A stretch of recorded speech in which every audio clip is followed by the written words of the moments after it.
blind. He's just the kind of fits-all champion.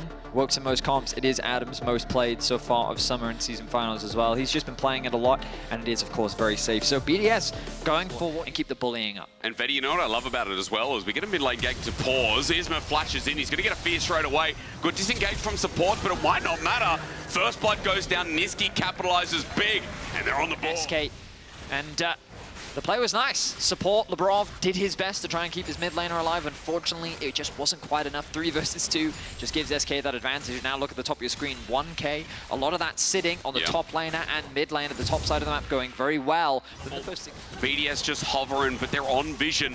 For now, SK still too strong, still too comfortable. Keeping my eyes on the minimap to see if BDS is even in a position to contest, and I don't think that they are, but...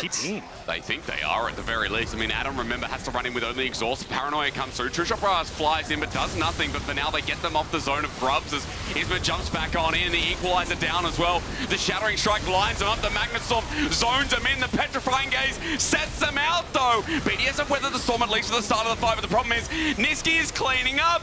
Pro was looking for his 1000th kill, but he's gone above and beyond as he flashes out and gets out of the back end of the fight. As Ice and Sheo getting chased down by this angry, light-eating monster. No wonder Vetty played it. So far, they played a clean early game. Their laning phase has been good. They found a nice gank in mid lane, punishing Nuke's lack of flash. 4 grubs on the side of SK2 as plating has just fallen down, but Niski does good damage. Cullen comes through. Luon is here and just helps out with a bit of damage on turret himself. Here comes the Paranoia too. Luon still tanking up. Buying time, but the dive is not complete. Gets a little bit messy at the end. His range is relatively short with the Lucian and the Kai'Sa. To go underneath the tower against the Cassio is a very scary thing to do. This Herald is going to make it that much easier to break that open. And then talk about what you were talking about earlier, Hysterics, which is Luon trying to come in on the flank. Sheo is wary of it. Nuke has the miasma to deny that.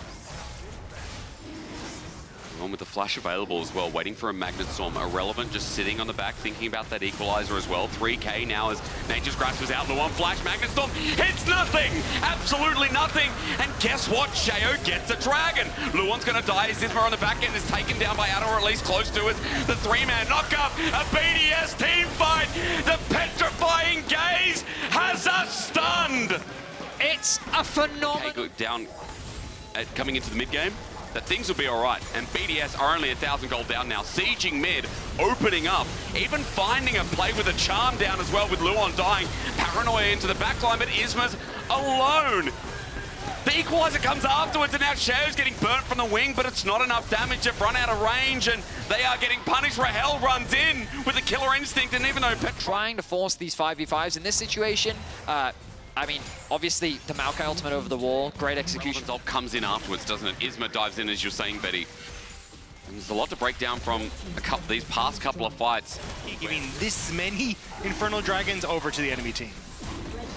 They do like stats, especially on that Ezreal, on that Cassiopeia.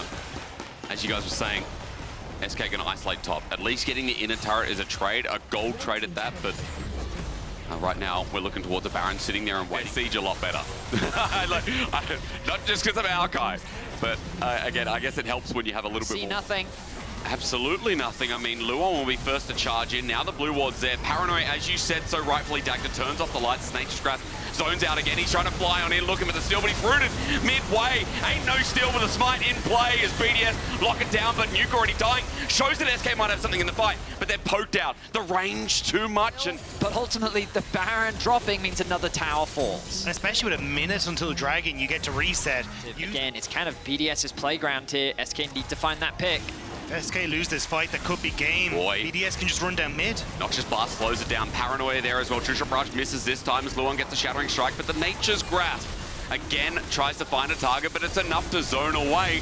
The power of Maokai, ladies and gentlemen, is again shown. Yeah, it was so risky for SK, because if they actually lose this fight, there's a wave in mid, BDS can run it down and in, but now Niski might be dead. Twisted Advance is a lock on, he's charmed up, easy again, equalizer. Turns it around though as BDS start burning down, but not before they get the kill. Rahel has to flash away because Ice is turning and burning his own. That feels like a real rumble as Adam gets soloed. How? What? Kazante! Again! And that's three members. Three members only end up dropping, but that's going to be enough with the Baron. And BDS is back. They set their sights on the base, and they're looking to secure game 1. What a turn of events. I mean, it's been a strange game, hasn't it? Because SK's dominance in the early game, we were talking them up for the first 15 minutes, but all it took was a classic BDS fight, a classic BDS turn.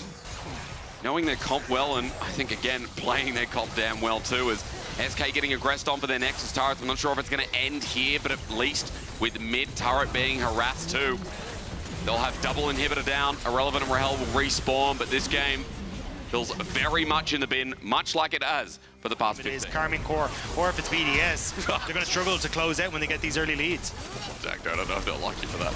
They are Swiss as we go for Luan on the backside, and there's a good lockdown at least set up this time, but who's going to get on in? Rahel's exhausted immediately in BDS. It just feels like there's not enough damage to contend with them right now. Irrelevant burns, cooks, but that guy's going in the bin. You do not eat burnt toast, and BDS know it. Game 1's going to end with a triple kill going over to Ice. And it might not be the hyper carry, but I still see a true carry on the 80 carry once again for BDS in game 1. Ice looks spectacular. BDS having a phenomenal comeback fight, and they will take game number 1 from SK. I mean, BDS, they don't do anything